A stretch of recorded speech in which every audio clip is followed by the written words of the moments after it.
Hey guys, welcome back to my channel. So in today's video, this has been long awaited. I have been promising you guys this video for a long time, but I'm finally going to be sharing with you how I reupholstered the chairs like for our dining room table. I have been sharing a lot of like the DIY home projects I've been doing throughout our house since we moved in here on my channel, and this one has been something I've been working on for a while. It's actually pretty easy, so I'll just walk you through the steps that I took. But I know that you guys have been following along on all of these different projects I've been doing, or at least a lot of you have, but I think from now on I'm gonna just be doing these kinds of updates and projects over on my blog, which is just beccabristow.com. So if you're really enjoying this, you know, me sharing these projects with you, I will definitely just be sharing them on my blog from now on, pretty sure. So anyway, let's get started. So our dining room table, as well as the chairs, we actually bought for like really cheap from the previous owner. And one of the first projects that I did in our house was just kind of give our table a makeover. It was just kind of like a red shiny wood table, and I made it more like farmhouse style. I did a whole video on how I did that. You guys go check it out. It was like a really easy, pretty cheap project. But so then I wanted to make sure I redid all the chairs to go with them. So the chairs were that kind of red, orangey, shiny, lacquered wood. And the upholstery, I was not a fan of. I honestly think that that fabric was really ugly. But they're nice chairs. They're really sturdy chairs, and they are like actually pretty comfortable. So I didn't want to get rid of them and buy all new chairs, especially because they can be really expensive. So I just decided, you know what? I'm just gonna buckle down and I'm going to redo them myself. So I decided to not only reupholster them, but I also painted them as well. So it actually, I'm looking at them right now, it's not a hard project. It's just kind of time consuming to do them all at once. So I just did them here and there and everywhere and finally got the project done.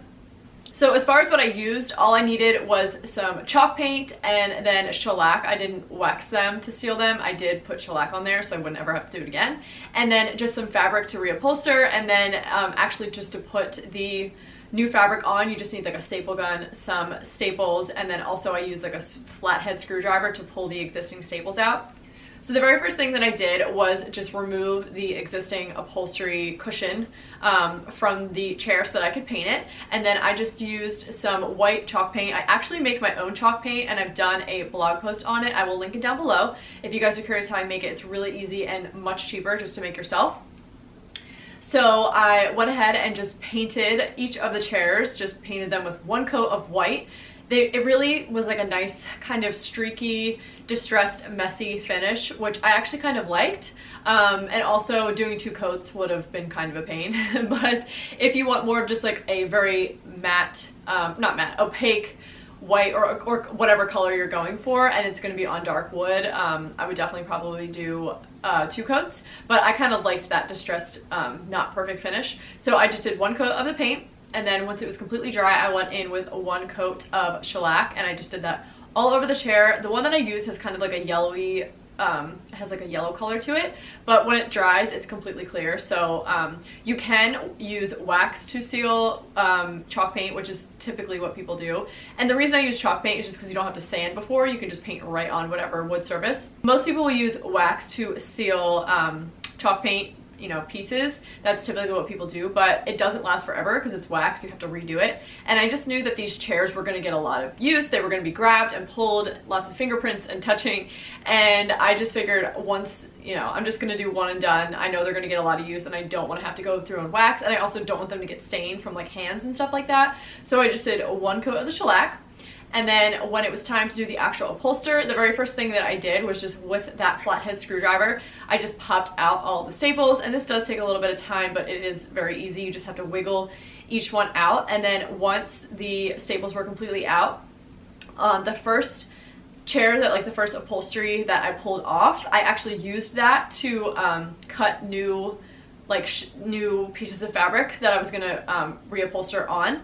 So the reason I did that is just to make sure that it was the exact size that I needed and it wasn't like extra fabric or not big enough. So I just measured it out, like drew the shape and then cut it out, and then I used that as like my guide to cut all the other ones. So then all you have to do is literally just lay the piece of fabric down, and you're gonna put your upholster cushion or your cushion on top, and then with my staple gun I just kind of wrapped the fabric around, and I would go around and put one staple on each side, like all 4 sides of the cushion. That way I wasn't, like I didn't end up pulling it too far one direction, because that happened to me like the first time I started. I realized that I had barely any fabric left on the one side, so make sure you definitely like anchor down the fabric on all sides, and then you can go in and reinforce and completely just staple all the fabric down. And you pretty much just kind of pull it really tight and staple obviously the fabric down, and you just kind of like figure it out as you go along, like where to fold it and where to kind of like press it down and what areas to gather up. So once you have the new fabric completely fastened to the cushion, all you have left to do is just put it back onto the chair itself and just use like a screwdriver and the screws, like the existing screws, and just screw it back on. But yeah, so that is it for this project. It honestly was pretty easy. I expected reupholstering stuff to be like way more difficult, but it really isn't. It's like very simple. It's just kind of tedious. But yeah, so that is everything that I did to change our chairs. They look so good now. They totally flow with like the table and just like the rest of our decor, and it's crazy how different they look when they're the exact same chairs, and it doesn't really cost much to update them. And we didn't have to buy totally new chairs, but now we have beautiful farmhouse kind of rustic looking chairs. They totally go with our table and I love them. So that is it for this video. I hope that you guys enjoyed it. If you are going to be reupholstering anything, definitely let me know down below, and stay tuned for any home updates or projects on my blog from here on out. But yeah, so thank you guys so much for watching. Make sure to subscribe if you haven't already, and I will see you guys in the next video. Bye.